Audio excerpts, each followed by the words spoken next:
Čaute, toto je moje prvé video a dnes vás naučím, ako sa hrá žolík. Takže zoberieme si karty a zamiešame, to je jedno ako.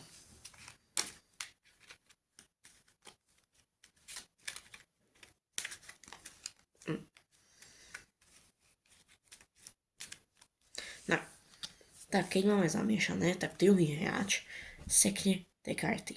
Napríklad takto. Keď je žolík v prvých troch kartách, čož tu je tento, tak si necháva a tú kartu a táto karta sa dá dole. S tou môžeš kedykoľvek zakončiť. K tomu sa dostaneme potom. Potom dáš karty na to a s týmto rozdávaš. Ten, ktorý sekal, dostane 3 karty, ale keďže si nechal žolíka, tak dostane len 2. Normálne dostáva 3. A potom aj ja dostanem 2. Každý hráč dostane 2. Takto to ide na 7 kol, takže teraz som dokončil prvé, teraz druhé, tretie, štvrté, piaté, šiesté a siedme.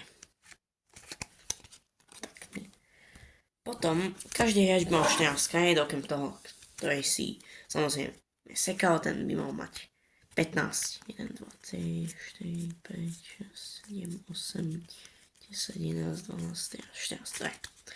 Mám dosť kariet.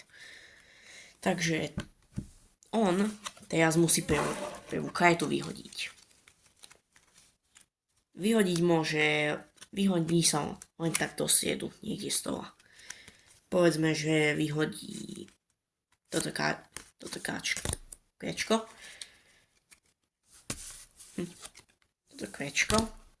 Tak a teraz ja idem. Teraz ja si ťahám a môžem akúkoľvek kartu vyhodiť. Povedzme, že vyhodím túto dvojku. A takto pokračuje, dokiaľ sme nedokončili tie kola. Keď sme dokončili tie kola, tak sa môžeš využiť. Využiť sa môžeš až vtedy, keď máš postupku. Ja napríklad mám postupku. Takže, keby som sa chcel využiť, tak sa môžem. Tu mám 7, 8 a 9. Musí to byť čistá postupka, takže v nej nemôže byť žolík. Keď je v nej žolík, tak je to nečistá postupka. Keď je to nečistá postupka, tak musíš mať jednu čistú, aby si sa mohol vyložiť. Ja náhodou mám aj 2 čisté. 2, 3, 4. Takže musíš mať spolu 42 bodov. Napríklad Qčko je za 10, aj Jčko, aj desina, aj Kčko, aj ESO. ESO môže byť aj za 1, keď je to v postupke 1, 2, 3. Napríklad ja tu teraz mám Jčko, Qčko a mám žolíka. Žolík môže byť ako akákoľvek karta. Napríklad môže byť tu v tejto postupke za Kčko, alebo môže byť napríklad v tej 7, 8, 9 za desinu, alebo 6, akúkoľvek. Spolu musí mať 42 bodov.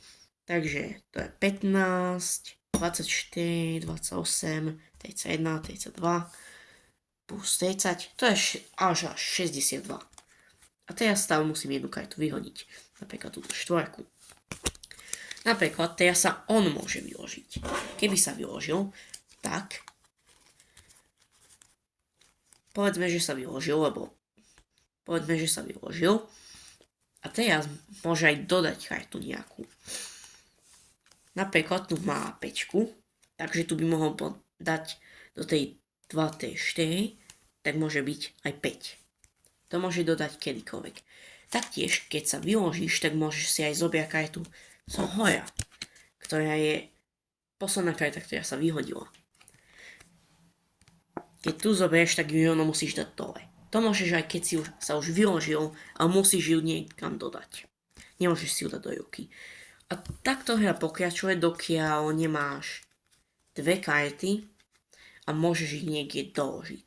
Takže keby si náhodou mal, neviem, 10 diek káčko, tak to môžeš niekam dať a potom ešte môžeš mať napríklad káčko a sedminu. Tú sedminu niekam dodáš a to káčko vyhodíš, čím zakončíš. Karta, ktorú sme dali úplne dole, čož je takto, táto, ktorá bola tá prvá, ktorú sme sekali, keby to samozrejme nebol žolík, to si zoberieš do ruky, ten, ktorý sekal, tak tu môžeš použiť len keď sa zakončí. Takže keď si schopný niekam dodať a nemáš ju kartu, tak si môžeš zobrať toto, s ktorou zakončíš, alebo ju niekam môžeš dodať a zakončíš s tou prvou. To je prakticky celá hra normálne. Taktiež, keď je žolík, tak môžeš ho vymeniť za tú kartu. Takže napríklad v tejto postupke, keby mal ja alebo niekto iný mal káčko, tak ho tam môže dodať namiesto toho žolíka. A môže si ho zobrať. Keď je to taktiež, nemusí byť len postupky, môže byť 10, 10, 10, ale všetky musia byť iné farby. Keď sú to iné farby, tak musíš dodať 2 farby, aby si mohol zobrať jedného žolíka. Lebo potom budú 4. Taktiež postupky môžu ísť prakticky od 1 do lesa. A také, ktoré sú také isté karty, tak to môže ísť 4, lebo to sú 4 farby. A to je všetko. Tak to sa žolík a čaute.